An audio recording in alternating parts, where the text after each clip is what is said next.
This clip has me laughing my ass off. I'm excited to show it to you guys because we just got yet another golden word salad from Trump during his town hall in Michigan tonight. And this dude has had a long day of campaigning, if you even want to call it that. He woke up and immediately bullied Zelensky during their meeting in Trump Tower, acted completely unpresidential, no diplomacy whatsoever. He then held a rally in Michigan where he yelled into the void, probably scaring off any normal Americans. Then he held this town hall where every single answer was a word salad. It would be sad if it wasn't so effing hilarious. We have 39 days to go and no time to waste, so make sure you drop a like, make sure you subscribe, and let's jump in with this clip of RSBN describing Trump as godly in some way. It's just absolutely insane. He has a boldness, a fearlessness that he takes with him wherever he goes. There have been ramped up threats against his life. We've heard about some threats coming from Iran, coming from different countries, but nothing is going to slow him down. And you know what? The godly are as bold as lions. And to me, I see a President Trump who is getting closer and closer to God. I mean, he is 80 years old, so he's getting closer to God in one sense. Sorry for being morbid. Jennifer on Twitter said, as a Christian, calling this blasphemy out is getting to be a full-time job. The fact that so many believe this utter nonsense is inexcusable. We have a crisis of discernment of such massive proportion, I still struggle to wrap my brain around it. Now, I'm not religious at all, but if you guys are Christian, let me know your experience dealing with this as a Christian, seeing the MAGA movement trying to hijack it. Obviously, they have not been successful. We know that real Christians would not support Donald Trump in that way, but let me know your guys' experience. I'm curious. Now, let's jump to this clip of Donald Trump's complete word salad when he's asked a simple question about jobs. The question is, quote, what actions will you take to ensure that our jobs stay in America? And Trump begins to talk about 20 years ago. He pivots. We'll break it down after. What actions will you take to ensure that our jobs stay in America so we can continue to build the best cars in the world here in Michigan? So pretty much as we've been saying, and what I want to do is I want to be able to look your business. Years ago in this area, I was honored as the man of the year. It was maybe 20 years ago. Oh, and the fake news heard about it. They said, it never happened, it never happened. And I didn't know who it was. It was a group that honored me as man of the year. The fakers back there, see the fake news? But they said, oh, and they looked, and it, you know, they said it never happened, but I said, I swear to you, it happened, it did happen, I was man of the year.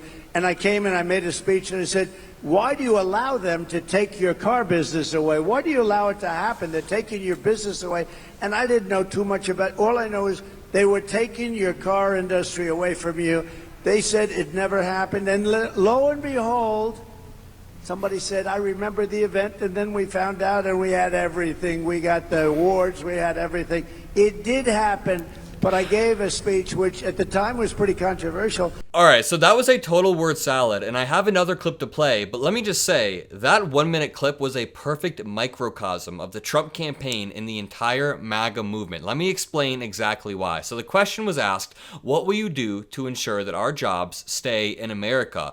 Trump immediately takes a narcissistic pivot and talks about himself. His instant answer is, I was honored as the man of the year 20 years ago. Watch his instant answer. As we've been saying, and what I want to do is I want to be able to look your business. Years ago in this area, I was honored as... He pivots. He makes it about himself immediately. 10 seconds later, he begins to attack the media, so he pivots from himself to attacking others, and then he gets the crowd to boo. But they said...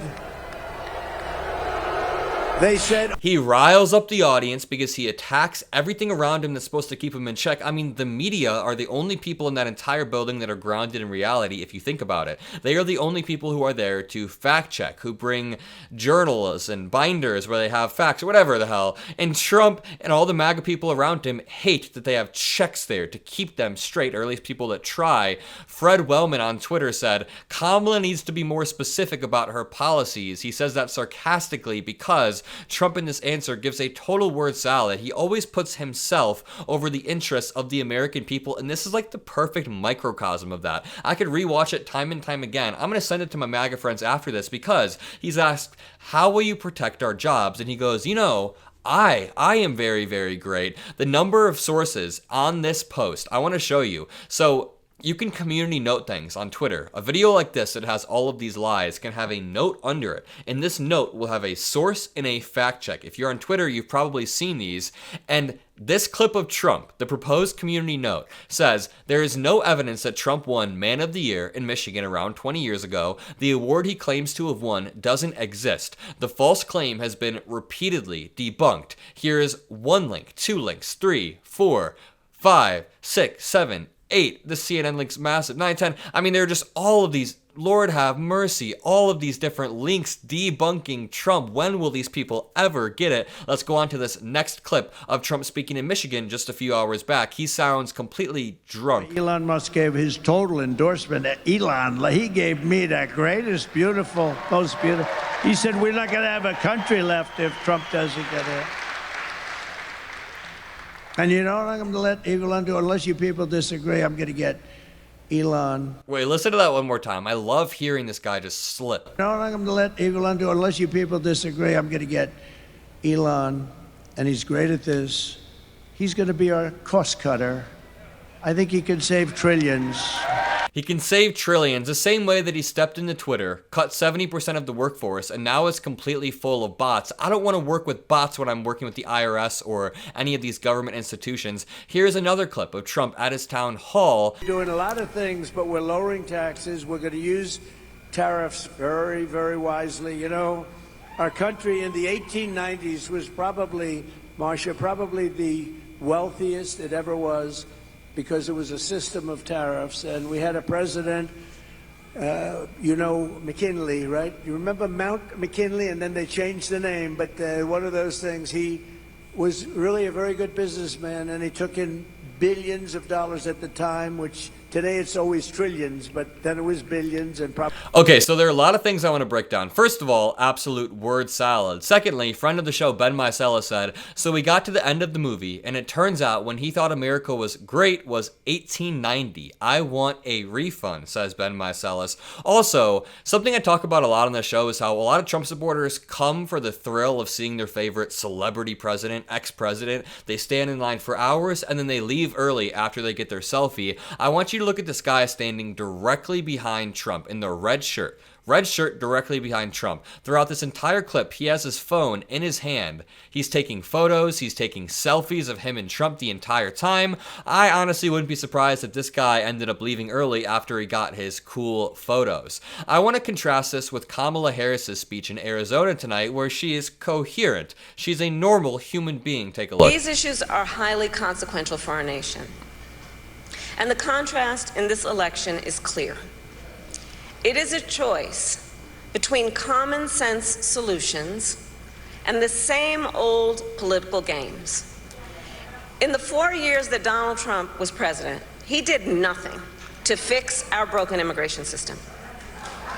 He did not solve the shortage of immigration judges. He did not solve the shortage of border agents. He did not create lawful pathways into our nation.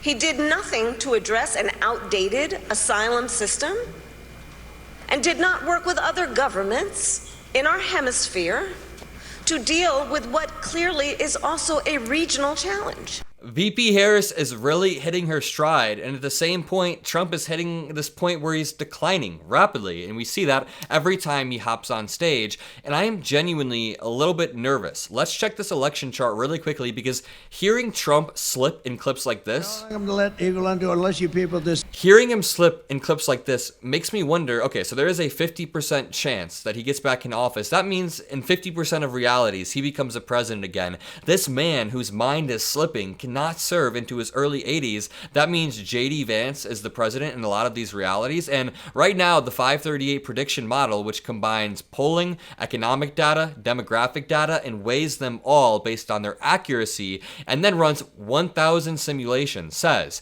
Harris wins 58% of the time, Trump wins 41% of the time. That's close to a coin flip. I mean, things with a 40% chance happen all the time. Let's look at some of this polling. Redfield and Wilton released a +3, Harris +6, Harris +2, +4, +5. This is some good stuff, but can it outweigh the natural advantage that Republicans have in the Electoral College? That is the question. That is why we have to mobilize. Make sure you drop a like on this video. Make sure you subscribe, comment a blue heart. Have a great rest of your day, and peace out. Thanks.